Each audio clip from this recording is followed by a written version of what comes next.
হরে কৃষ্ণ। পরমেশ্বর ভগবান শ্রীকৃষ্ণ হলেন লীলা পুরুষোত্তম শ্রীকৃষ্ণ। তিনি যা কিছু করেন সবই লীলা, সেজন্য তাকে বলা হয় লীলাময় শ্রীহরি।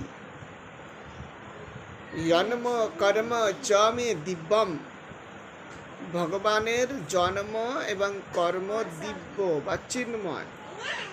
সেজন্য আমরা যা করি সেটি হলো কাজ, আর ভগবান যেটি করেন সেটি হলো লীলা। কারণ তিনি অনাদিরাদি গোবিন্দ, সর্বকারণকারণম। তেমনি ভগবান শ্রীরামচন্দ্রকে বলা হয় মর্যাদা পুরুষোত্তম শ্রীরামচন্দ্র, এবং শ্রীকৃষ্ণ চৈতন্য মহাপ্রভুকে বলা হয় প্রেম পুরুষোত্তম। হরে কৃষ্ণ।